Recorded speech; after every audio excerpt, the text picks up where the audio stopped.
Assalamualaikum warahmatullahi wabarakatuh. Halo semuanya, selamat datang kembali di channel Kuliah-Kuliahan, ruang pelarian di mana kalian bisa belajar banyak hal. Selamat datang untuk para pendatang dan para penonton setia channel Kuliah-Kuliahan.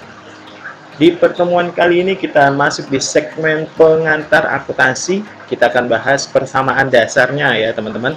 Dan ini akan saya lengkapi dengan bagaimana sih cara praktek pencatatan akuntansi itu. Nah, seperti apa penjelasannya dan bagaimana prakteknya? Mari kita simak bersama-sama.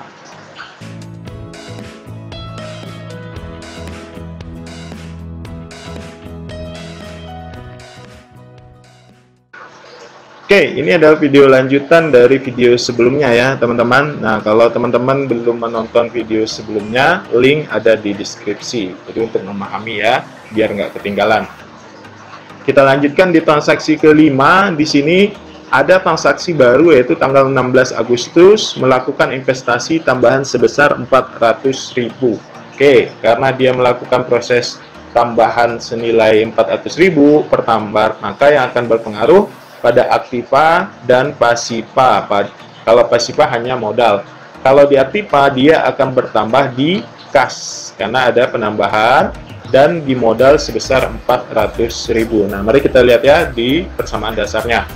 Oke, teman-teman, ingat tadi bahwa ada penambahan investasi, ada 400.000 di posisi kas dan ada 400.000 di sisi modal. Loh, kenapa dia di modal? Karena tadi untuk penambahan, karena sifatnya investasi, jadi dia akan mempengaruhi kas dan modal. Nah, ini 400.000 akan digunakan oleh rumah sakit otomatis untuk melakukan kegiatan operasionalnya ya, teman-teman. Nah, ini kalau kita tambahkan semuanya, di obat-obatan dia tidak berpengaruh apa-apa ya. Sama di peralatan juga karena tidak berkaitan. Nah, kalau kita tambahkan di sini, jumlahnya akan sama teman-teman di 100.000, di 10.400.000 rupiah. Oke, di transaksi selanjutnya di tanggal 18 diperbolehkan pulang 23 orang karyawan PT Kumala yang telah dirawat. Ini kalau kita tebak-tebak kita udah kira nih ya bakal dapat pendapatan nih. Selama 6 hari karena cedera dalam suatu kecelakaan. Pembayaran akan diterima minggu depan, berarti akan muncul piutang nih. Transaksi ini mengakibatkan timbulnya nih aktiva berupa piutang. Kenapa piutang yang muncul? Nih kata kuncinya, karena akan diterima minggu depan. Ingat, kalau kita kasih dana ke orang lain atau kita minjemin ke orang lain, kita menyebutnya piutang. Sementara pihak kedua akan menyebutnya hutang. Nah, di sini akan muncul nih account receivable di kita dan bertambahnya modal pemilik masing-masing sebesar Rp2.800.000. Oke, kita cek ya di persamaan dasar akuntansinya ya. Loh, Pak, ini nggak akan jadi ini ya pendapatan dan di laba rugi? Enggak, karena dia masih belum dibayar. Makanya akan munculnya piutang. Oke, mari kita cek di persamaan dasar akuntansinya. Ingat tadi nanti akan dibayar 2.800.000 nanti, makanya akan muncul piutang dan di sini di modal juga akan muncul sebesar Rp2.800.000. Nah, di kas dia tidak ada pengaruh apa-apa karena tidak ada penerimaan, di obat-obatan juga tidak ada, di peralatan juga tidak ada, di gedung juga tidak ada, dan di hutang tidak ada karena ini bukan transaksi hutang kita tapi transaksi piutang. Ingat, kalau piutang kita memberikan piutang, maka akan muncul akun piutang dan akan menambah modal. Nah, mudah-mudahan bisa dimengerti ya, teman-teman. Selanjutnya, transaksi di tanggal 20 Agustus diterima nih pembayaran dari 2 orang pasien yang telah dioperasi. Oke, karena sudah diterima, ingat ya, tidak ada kata kuncinya di sini ya. Tidak juga akan dibayar kemudian. Artinya ini akan kita terima di tambahan kas. Oke, karena ini, nah akan berpengaruh pada kas karena tadi ini nggak ada transaksi kata kunci bahwa ini akan dibayar kemudian, artinya dibayar on time nih ketika transaksi. Makanya modalnya akan bertambah nih kas senilai 1.200.000 dan modal pemilik akan bertambah masing-masing Rp1.200.000. Oke, mari kita cek di persamaannya. Nah, di persamaannya ingat tadi karena kita terima secara cash tunai, maka akan bertambah di kas Rp1.200.000. Nah, di sini tidak ada pengaruhnya, di peralatan juga tidak ada, di gedung juga tidak ada, dan dia akan muncul akun berlawanan di modal sebesar Rp1.200.000. Nah, ini kalau kita tambahkan semuanya, jumlahnya akan balance, akan sama.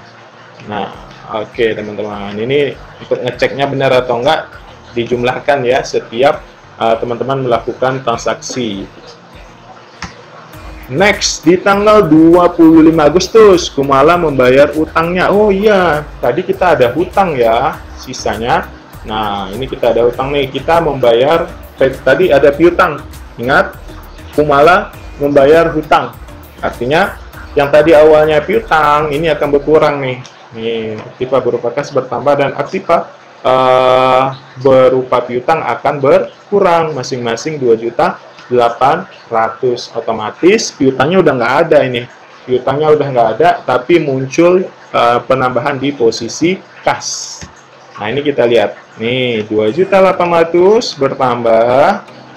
Ingat di sini karena dia udah bayar hutangnya, otomatis piutang kita akan berkurang. Di sini tidak ada pengaruh transaksi, di sini juga tidak ada pengaruh transaksi. Nah, otomatis sisa kasnya sekarang jadi 5.000 lagi, udah nggak 2.200 lagi. Ini teman-teman jumlahkan untuk memastikan ya bahwa ini benar enggak gitu. Nah, selanjutnya di transaksi nomor 9, kekayaan perusahaan, misalnya kas diambil oleh pemilik untuk keperluan pribadinya atau prepaid withdrawing. Nah, ini maka prepaid ini akan mengurangi modal ya teman-teman. Nah, ini dia ngambil nih, karena ngambil uang kas rumah sakit senilai 300.000. Boleh nggak sih kalau pemilik ngambil? Ya boleh aja, maka akan muncul prepaid transaksi ini. Nah, otomatis akan berkurang ya teman-teman kasnya, karena tadi diambil 300.000 dan modal juga diambil. Nah, makanya dia akan mengurangi modal, otomatis modalnya dokter Anna akan berkurang karena diambil 300.000. Karena yang diambil berupa kas, dan kas juga akan berkurang. Nah, kita cek ya di persamaan dasar akuntansinya ini. Nah, ini 300.000 nih, berkurang kasnya. Udah nggak 5.000 lagi sekarang kasnya, tapi udah jadi 4.700, dan modalnya juga sudah berkurang, sudah nggak 94.400 lagi, tapi sudah jadi 94.100. Nah, di sini tidak ada pengaruh, di sini juga tidak ada pengaruh di gedung, di hutang juga tidak ada pengaruh. Nah, ini teman-teman bisa jumlahkan kembali untuk memastikan jumlahnya balance atau enggak, seimbang atau enggak gitu. Selanjutnya, aktif atau jasa yang dipakai dalam kegiatan usaha disebut beban expense, misalnya beban gaji, salary upon, beban iklan, beban perlengkapan, beban sewa kalau misalnya ada. Seluruh beban dalam persamaan dasar akuntansi itu mengurangi modal. Oke, pada tanggal 30 dibayar deh gaji karyawan. Udah gajian nih, tanggal 30 dibayar dong. Gitu misalnya ya. Transaksi ini mengakibatkan aktiva berupa kas ini berkurang nih, karena ada pengambilan. Kasnya akan berkurang. Di mana lagi? Di modal akan berkurang karena akan mengurangi modal si pemilik ya teman-teman. Kita cek nih persamaan dasarnya nih. Oke, di sini berkurang untuk pengambilan gaji 1.500.000, modalnya juga akan berkurang 1.500.000 untuk pembayaran gaji ini tanggal 30 nih, tanggal gajian. Di sini tidak ada pengaruh, di sini tidak ada pengaruh, di sini tidak pengaruh, dan di sini juga tidak ada pengaruh. Nah, lagi-lagi teman-teman mohon dijumlahkan untuk memastikan bahwa ini benar atau balance. Selanjutnya tanggal 31 diperhitungkan pemakaian obat-obatan sebesar 1.300.000. Berarti obat yang awalnya itu sudah berkurang ya teman-teman, akan berupa modalnya aktiva tadi berkurang, modal pemilik juga berkurang sebesar 1.300.000 rupiah. Nah, kita cek nih, tadi kan obatnya ada 3.400.000 ya, ternyata obat udah dipakai nih, dipakainya 1.300.000. Nah, ini akan jadi modal obat-obatan tinggal sisa 2.100.000, modal juga berkurang 1.300.000 karena tadi dia akan menjadi beban yang akan mengurangi modal. Di sini tidak ada pengaruh, di sini juga tidak ada pengaruh, di sini juga tidak ada pengaruh. Nah, teman-teman, kembali dijumlahkan ya untuk memastikan jumlahnya balance. Oke teman-teman, demikian penjelasan saya kali ini. Mudah-mudahan bisa menjawab dari keingintahuan teman-teman semuanya. Sampai bertemu di video-video saya selanjutnya. Jangan lupa like, komen, dan subscribe serta share agar yang lain bisa tahu. Jika ada yang ingin teman-teman tanyakan, silakan di kolom komentar.